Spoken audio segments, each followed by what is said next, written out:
Hello, everyone. Mr. Peter Obi did an interview with Sheun yesterday, right? Being Sunday at 8 p.m. And it's honestly for me, I just feel irritated by the whole thing. You understand? I really and absolutely feel irritated.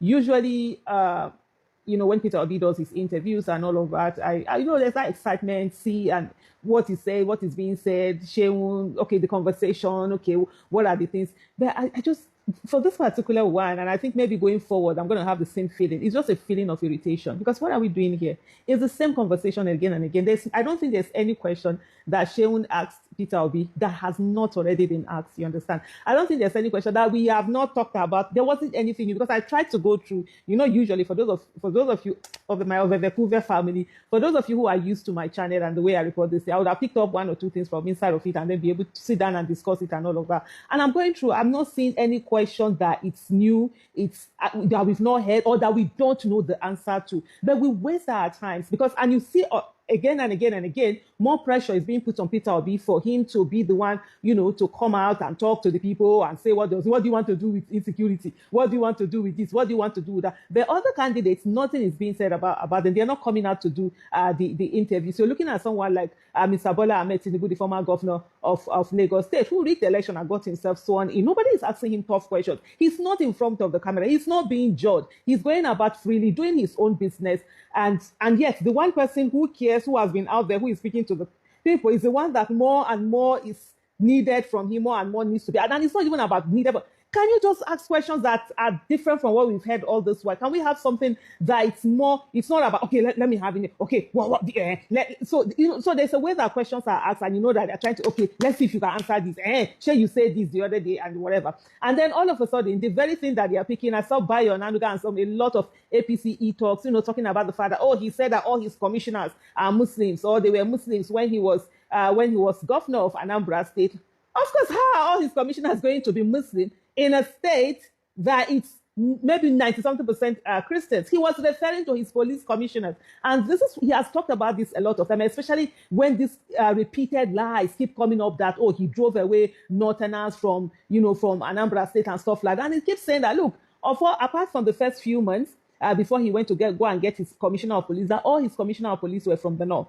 were Muslims. That how is he going to be driving away Northerners with them there, doing that whole process? And he has consistently said it's not from his place, that people were giving ID cards and all of that. But at the end of the day, these interviews just go on, and it's to relieve and talk about the same old thing. Meanwhile, the nation is breaking away. The nation is being destroyed in front of us. Things are so bad. These are things we should be focused on. Hey, Nigerians, I don't think there's anything about Peter Obi that you need to know that you've not heard already. There are so many videos out there. There are so many of those things. Can we focus on the main issue of ensuring that we get this person into office and then we hold him accountable? We repeatedly do the same thing, and that's the behavior of people in an abusive relationship. Whenever you see anything good that comes to you or is going to take you out of the abusive relationship that you're in, you do everything to ensure that you stay back on. I was having a conversation with someone, I think that was in Milton Keynes. I met a Nigerian, they were very excited to see me, and we got talking, and then he was like, that he just feels like there was a way he used it that Peter Obi might not be as genuine as he makes her to be, something of that, of that nature. And I'm like, what is all that? The issue is that as we are right now with the presidential candidates that we have, who is the best amongst them? Whether it's genuine, it's not genuine. When he goes there, that was what I said to him. When he gets in there, we'll find out how genuine. If all of these things are a lie, it's not genuine. What does it take? Take him out again. The reason why Nigerians have not been able to be the ones to put someone in and bring someone, because we do not, we don't take responsibility. And then when we see something, we begin to make let it not be. We dilly-dally on top of it until everything just squandered. Nobody is saying that, Tinubu is this. You already see Tinubu is as bad can be. There are no two ways about it. And then why are you dilly-dallying over that, the option that you have? And you see people, let it not be that. Let it not be worthy. The focus of all of us right now should be, how do we not only ensure that Mr. Peter Obi gets into office, but also ensure that he's, and the process on he's voted, he's declared winner, and he's sworn into office. These are the things that really Nigerians should focus on. At the end of the day, we do a lot of things, that we sabotage. We are so good at self-sabotaging. And then the remaining of the years, we sit down and begin like, we are the ones who are suffering the most. Nigerians love their pity parties, and they want to continue to talk about the sufferings in Nigeria so that they will be able to say that, they've gone through so much. Please stop it. The people that are enjoying in other parts of the world, they are not better than you are. The only thing that they did was to ensure that they get good people into government. And that's what you must also sit down and do right now. Not all of this, going ahead, going back and forth. Like I said earlier, for me, honestly, the whole interview and whatever, it's just been a bit of irritation, same thing over and over again. And it's just right now at this point, I'm like, please, if you people, let's get to work. If you want, we'll get to work. If you don't want to get to work, we want the suffering to continue. No, Allah, let's sit down, calm down, fold our hands and enjoy the suffering. One thing that I know about Nigeria is that Nigeria has capacity to deal with everybody. Nigeria does not care. It will deal with you.